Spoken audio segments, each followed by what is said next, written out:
You're listening to Talking to Teens, where we speak with leading experts from a variety of disciplines about the art and science of parenting teenagers. I'm your host, Andy Earle.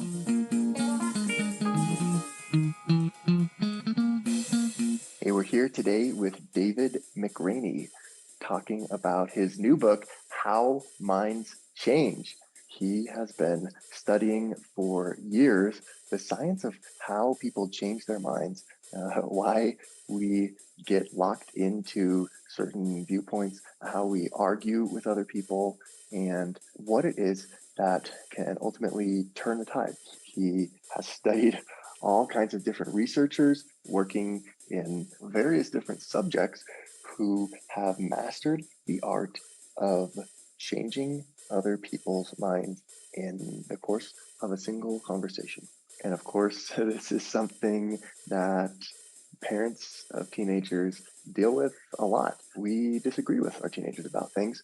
We have really strong views in one direction, and they seem to have really strong views in completely the other direction. Sometimes it feels like we're at a complete impasse. They're just not getting it, and they feel the same way about us, that we're just so out of touch and we can't see it from their perspective. When we encounter these kind of issues with teenagers, what do? How can we have a conversation that's productive, where we come closer together, where we're able to get through to the teenager and really get them to consider the issue in a different way and maybe even change their mind?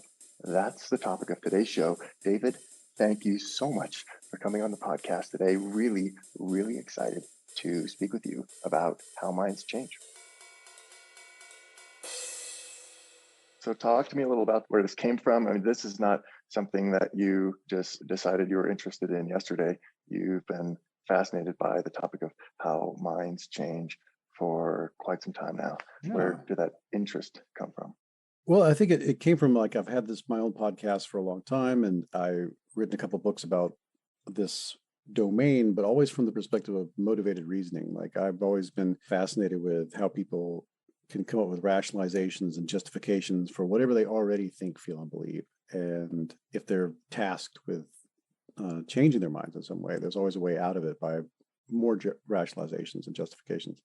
But I got to a point where people were asking me, like, I was doing lectures and stuff, and people would ask me about the conspiratorial beliefs of their family members or something that had gotten into their politics in some way. And they were like, how do I change their mind about that? And I was giving this advice that I now consider terrible. Which was, I was like, well, you can't. They're motivated reasoners. I can describe it for you, but I can't prescribe anything for you. And I got exhausted with that. I didn't like the way it felt. At some point, it felt like I was locking my keys in my car. And at the same time, when this was starting to form as an idea, the attitudes, norms, and then eventually the laws concerning same-sex marriage in the United States changed very rapidly. And so it wasn't quite overnight. It took a while, but the main part of the change did take place over about a decade. And then the majority opinion flipped in just a couple of years from 60-something plus percent of people being against same-sex marriage to 60+ percent of people being for it. That all happened over the course of that main flip took place over the course of about 3 years. And I just had this strange thought experiment of, like, I was involved in so many arguments like everyone else every day with people on wedge issues. And I thought, what if you took all the people who are now in favor of this, put them in a time machine, sent them back 10 years and had them meet themselves? Yeah. Would they argue with themselves? Because they would see things differently, and something happened between those two places. And I was like, what was it that happened in their brains? Like, what is it that happens in a human brain when we change our minds? An argument. I thought, if I could understand that, then maybe there could be an answer to this other question. And that's how this whole thing got started.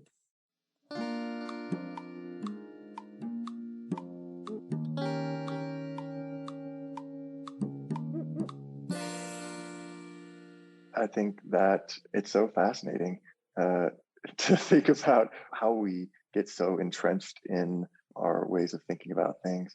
And I think that this shows up so much in families.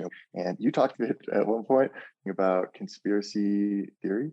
Yeah, my dad has continuously fallen into a couple of different conspiracy theories. He's always been, I grew up with a Vietnam vet father who does not trust the government. And sometimes he's quite reasonable, and sometimes he's a little over the line in that prepper world of what are they up to? And as a science journalist who's oftentimes spending time with people who are very cutting edge of this kind of thing, I every once in a while there'd be a disagreement, and I was shocked at how quickly we'd move into anger and how quickly we move into, I don't, maybe we shouldn't have this conversation. And Yeah. my good friend Misha Globerman, who is a negotiation and conflict resolution expert, like he actually facilitates real, like Jean-Luc Picard kind of diplomacy type things. You know, I told him, I was like, I don't know what to do here, and he told me that old parable about the orange, which is there are these two girls, they want it. There's one orange and the two girls want it. It's like either I get it or you get it. And then like the father asks, why do you want the orange? And one girl says, I want to make orange juice. And the other girl says, I want to make a cake and I need the zest. So it turns out they both can have the orange if they just reveal why they wanted the orange, right? And he said that's a framing for a lot of our discussions in this win-lose frame, this debate frame. Let's get behind a lectern and speak our ideas in front of an audience and see who wins frame and who loses frame. And he said, so the first thing you can do is ask yourself, why? Why do you want to change their mind? And you might discover that what you want and what he wants are the same, or you might have the same values, or you might consider the same problems. But more than that, you'll also discover why you care so much about this, and maybe your intention is to change their mind or something they need to hear. And I did that. I was like, well, why do I want to change your mind? It was, well, because you believe things I don't believe. Why do I care about that? Because I'm worried about this and this. And you can keep asking why till you get down to something going on between, like, dopamine and acetylcholine or something. But hopefully before you get there, you get to what I got to, which was, I love you, and I'm worried that there are people who are manipulating you, is what it comes down to. I don't want you to trust those people. And when I shared that, when I said, we see this differently, but the truth of the matter is I love you very much, and I just worry that you're being misled, and I don't want you to be misled. Then we just had a different discussion altogether. We went from being facing off to being shoulder to shoulder, where we're both like, well, how would you determine somebody is trustworthy on the internet? And that was a completely different discussion that I didn't show up to have, but it turns out that was the better discussion to have. And that is what moved him more than anything else I'd planned, because it avoided something that I now understand in psychology is called reactance. And that's just this feeling that the other person wants you to do something. And that want could be anything. I mean, they could want you to pick up a pencil. They could want you to take out the garbage. They could want you to change how you see the world. And it really doesn't matter what they want. It's that they want something, and they're asking you to do it on their demand. And some people, you can imagine, with my father being this anti-establishment Vietnam vet kind of person, that reacts very poorly to feeling like somebody's trying to do something like that.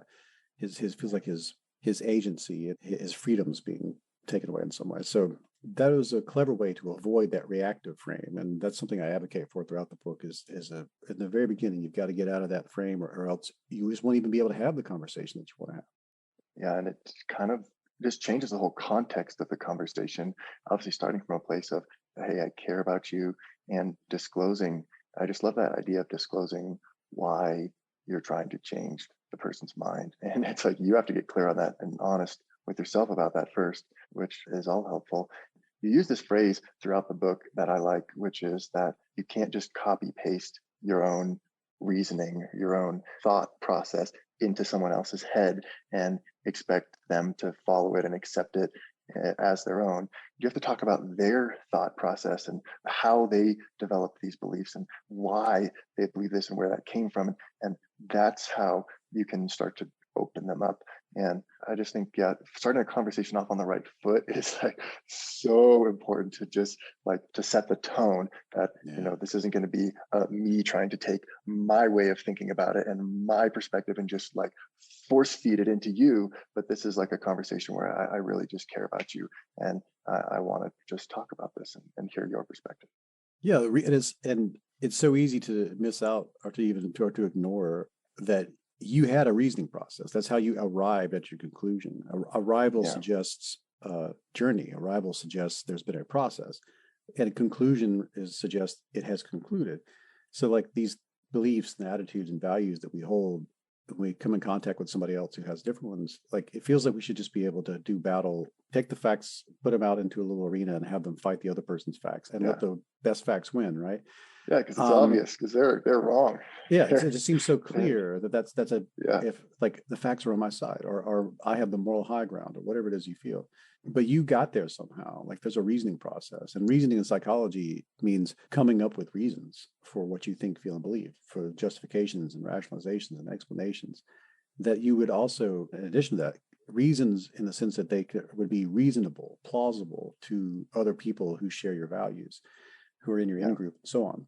And so they seem very natural to us. They seem like anybody who saw the facts would think the things that I think.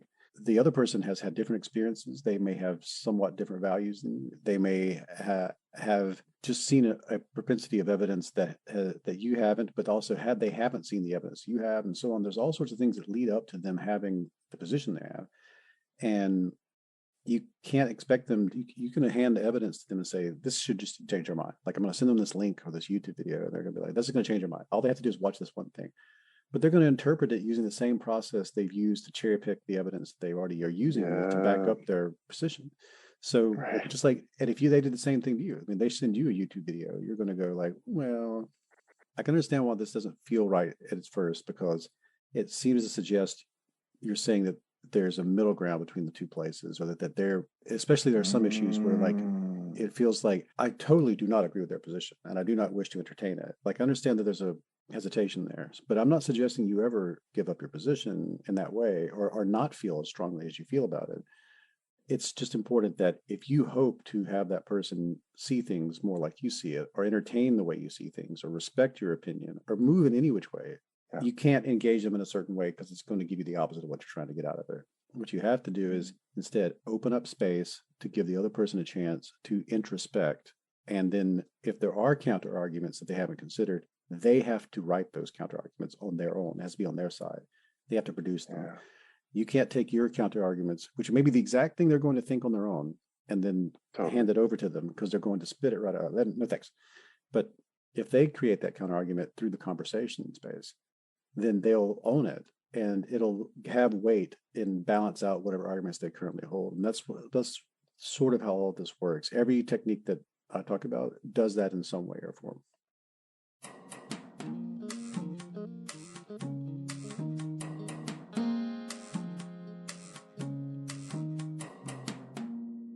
It's interesting seeing the parallels between all these different approaches that you discovered from different people in different parts of the world, like kind of arriving at really remarkably similar frameworks for how to change people's minds. And there's so many really cool parallels. One phenomenon that I found interesting is this idea called belief change blindness. Oh yeah. Which is, and you saw this firsthand when you followed some canvassers around Los Angeles who were kind of trying to change people's minds about political issues, and that a lot of times people that had this conversation with the canvassers, they didn't even really realize that their mind had been changed by the end of the conversation. They kind of still felt like they were feeling the same way, and then realized that they had actually kind of completely flip-flopped in their beliefs. Yeah, that blew my mind. One of the things that was the most surprising that I'd never expected to find was all these different persuasion techniques that I talk about in the book. Most of them had never met each other, had never looked at any of the science that sort of the literature that would explain what they do. And they all independently came up with the same basic structure, and it all works using the things that work in it are the same that work in all of them. And I talk in the book, I say it's like if you were going to try to build the first airplane, no matter where you did that on Earth, it would end up looking like the same airplane pretty much. Because physics is physics wherever we are on Earth. Totally. Brains also, thanks to a bunch of stuff in evolution and a bunch of stuff in just how brains operate, things that work when it comes to persuasion work in all brains and in the same manner. But the belief change blindness, you're the first person to ask me about that, which I think is really cool. It was something that I could not get over.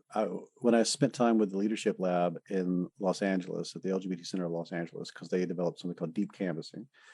They go door to door, knock on people's doors, and they have a very specific method about how they can get people to adjust their attitudes on wedge issues related. At the time, they developed it for LGBTQ rights, but now for just about any wedge issue. But this incredible library of all the conversations they've recorded, which at this point is more than 17,000 on video. And I just kept watching these. I've spent time in their archives and just watch. And so often you could take that thing that I was talking about going back in time you could take the beginning of the conversation, a person says they feel one way. At the end of the conversation, they say they feel another. And you can back and forth see the difference. You can watch it slowly change. But from their subjective experience, after they see things differently, they often get kind of upset that if you bring up that they had a different number or different, they had a different, like, they said something differently in the beginning they're saying now. Like they would get like kind of weird about it, because there's like, to them it felt like, yeah, this is just how you would think about this. This is just the natural conclusion you'd have. And there's actual literature for this called the belief change blindness. And there's lots of studies where they track people over time who have changed their minds about certain things, whether it's a fact like a belief or an attitude. When you ask them about their previously held beliefs, they really don't recall, or they don't feel very strongly that they ever felt differently about the issue. They it's related to something called consistency bias. So we tend to be very biased in the direction of assuming that we have always thought, felt, and believed what we think, feel, and believe today. There's something else that I took out of the book that I love so much, called the end of history illusion, which is the same concept. Oh, yes. Where they have people who change very dramatically on things, and but once they have changed, they say, and this is how I feel about this forever. So we're both kind of blind in both retrospection and prospection. Like, we're creatures of the present in a lot of areas. Unless you've been a YouTuber for a long time and you can look back and cringe at yourself, you typically, there are a lot of places you feel like, oh, I've just always been that way. But even that, you talked about a study in the book, I think related to the Challenger explosion, where they had people like write thoughts about it and stuff like that, and then they followed up with them a couple years later, and it was like only 10% of people had got all of the things right, had still remembered correctly what all of the things were. But then when they went back and showed them their previous journal entry from 2 years ago, people would say things like, "Well, that is my handwriting, but no, that's no, it's this." You're tricking me. They thought that was the trick in the experiment. It was that they had taken their handwriting and replicated an opinion that they don't currently hold, and they were like, I didn't do that. There's no way that I wrote that. And it's important to feel consistent, and we have a bias toward it. Oftentimes in the history of a nation, when attitudes change very quickly, people will often say, of course, this is how I feel about this. Why would you feel differently? But that person who's saying that did feel differently at some point. And it's odd that you can resist for years and years and years. And then at the point, after you change your mind, you'll take on a frame of, well, it's obvious anybody who saw this would feel this way, the way I feel about it now. Right. And it can seem absolutely unconscionable that a person could feel differently, even though they used to feel differently, which is something that you should think about, I think, whenever you consider great either changes in individuals or changes in nations. That people may argue vehemently about something, but when they do change their mind, it will almost evaporate for them. The whole issue will seem like, why would anyone argue about it? Which is one of the questions that I had going in, was like, how could brains work that way? But there seems to be a lot of evidence behind why brains do actually work that way.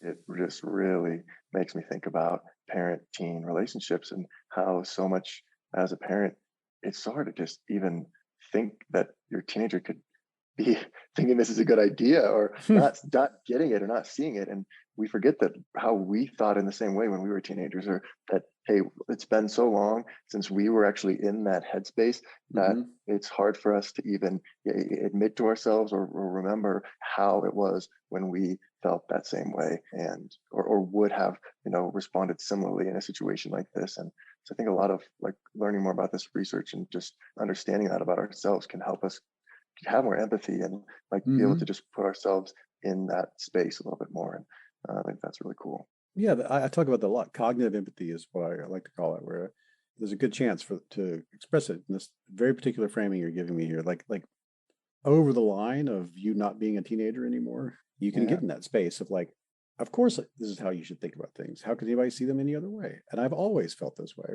And if you're doling advice out to your teenager from that frame, they're going to see right through that. If they don't see through it, they're going to react poorly to it, because you are doing that thing you're saying. Let me copy and paste this in your brain, as if I was never in this place you were before, as if I could never conceive of having behaved in the way you're behaving, or thinking what you're thinking, or feeling or believing, when you most likely, if not that, you were way. Or this time machine idea that if you put your current self now in the the same room with your teenage self, you'd be having the same argument because That's right. because we change. That's right.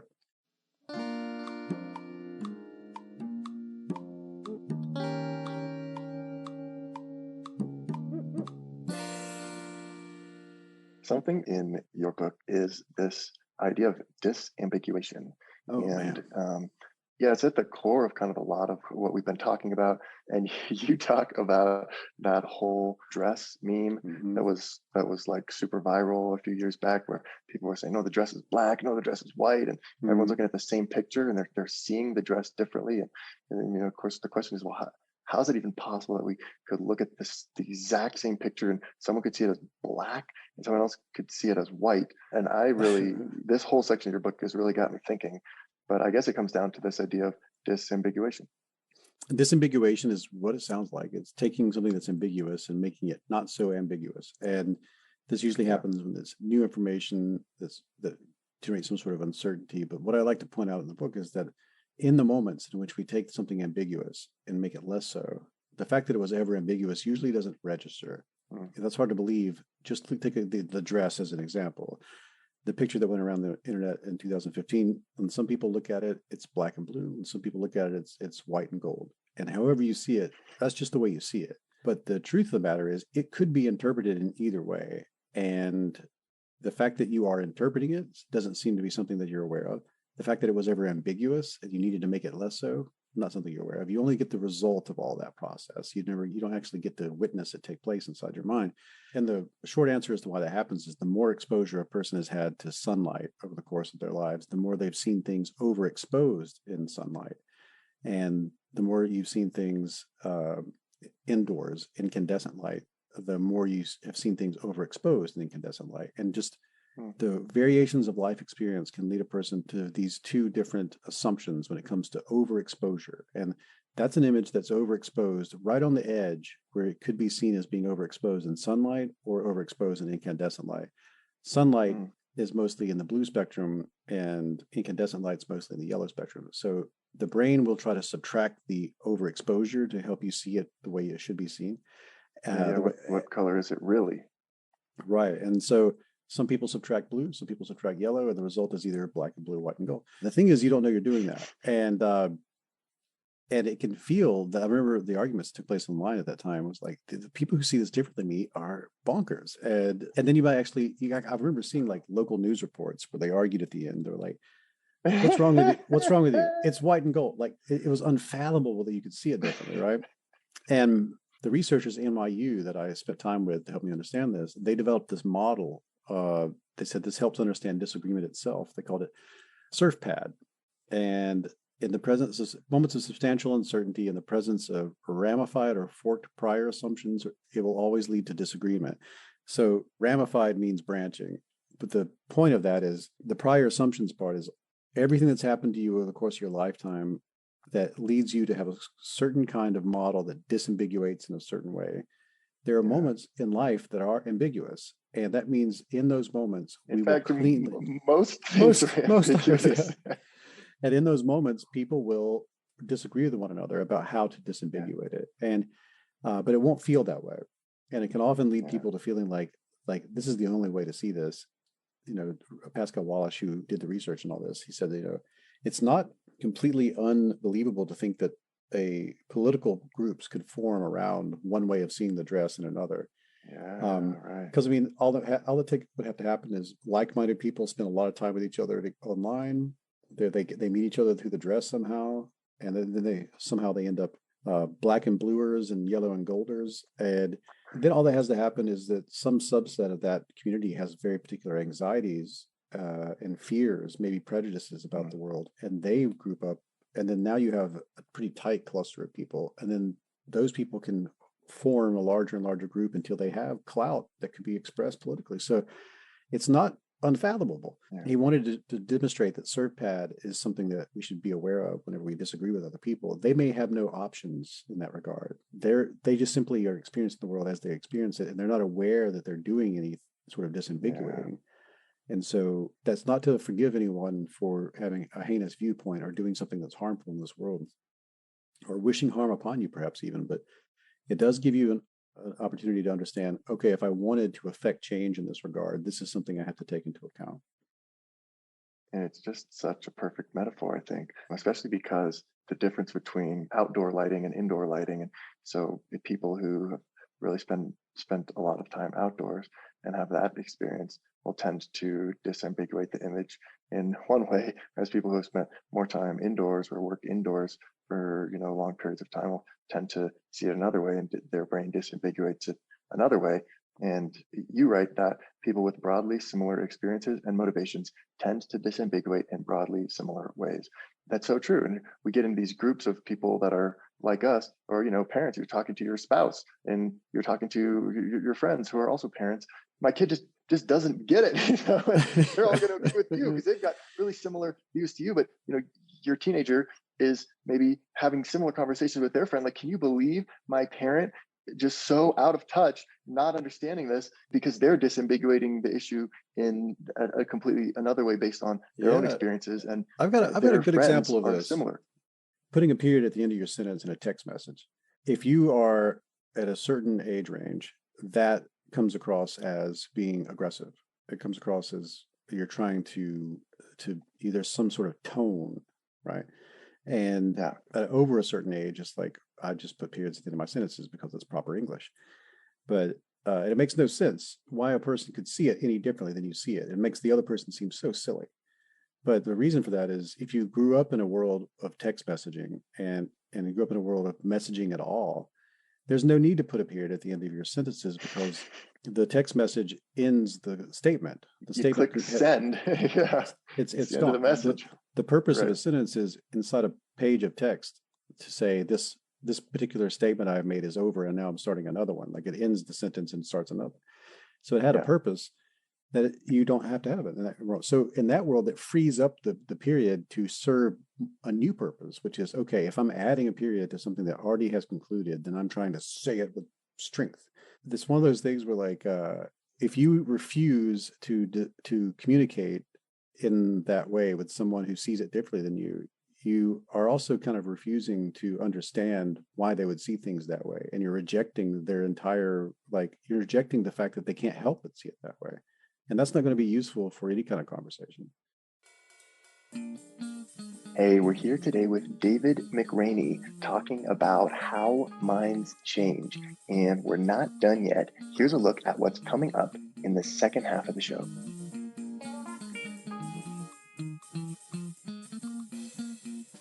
Most parents have felt this, that there's a certain age, you start feeling your influence start to slip in some way. And that the influence of these peers, like, why do you care so much what these people think about you? Because we're social primates. That's the thing we care about more than anything. And you probably have similar feelings, but just not about the people you're hanging out with and playing Minecraft or watching TikTok or making TikToks. But like, you have people like that in your world. You have people like that all throughout your world. And given an option to choose between losing your complete reputation, your status among them, versus, just going ahead and staying wrong about something or choosing going somewhere you didn't ever want to go, like going on a vacation you didn't want to go to, or going at the minimum, just going to a restaurant you hate. Like we do that stuff all the time.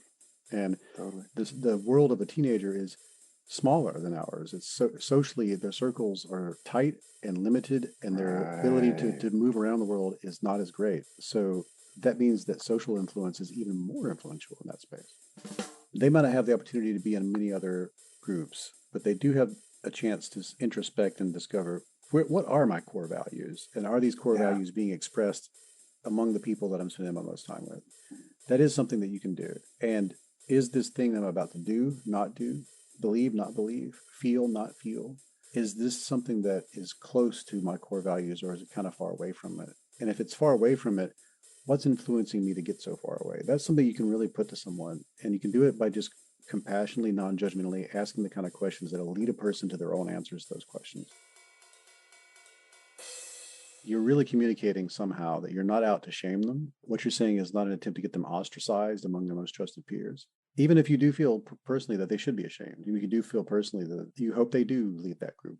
But if you communicate that up front, then they're just not going to continue the conversation with you. And if that's important to you, then you need to try to build the rapport that allows you to have the conversation. I totally understand. There are some situations where it's like, fine then, but like, if this is something you want to engage with, this is what you have to do. And then the next part is ask the person, if the issue is a fact-based issue, ask them how certain they are, like on a scale from 0 to 10. If it's an attitude-based issue, ask them what their attitude is. Like, and try to give them an anchor. Like 10 is I believe this, and 0 is I believe this. Right? I believe probably is a bad word. 10 is I feel this strongly, and 0 is so strongly, suggesting that if I were a 10, this would be true. If 0, this should be true. Once you get that out there, then you ask, why does that number feel right to you? If they say they're a 7, say, why a 7? That leaves the framing of debate, that leaves the win-lose scenario, that puts a person in a metacognitive, introspective state of, why do I feel that way? And oftentimes people have never done that. You could even go further and say, why not a 6? Why not a 5? Or say, why not a 9? Why not a 10? And ask them to start producing counter arguments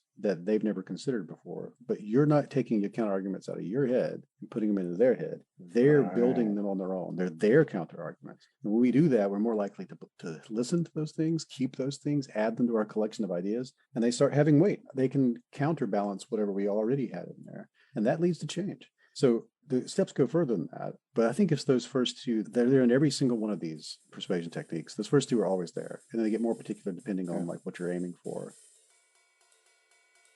Want to hear the full interview? Sign up for a subscription today. You get access to all the interviews I've conducted, as well as new episodes weeks before the general public. It's completely affordable, and your subscription helps support the work we do here at Talking to Teens. Thanks for listening. I'll see you next time.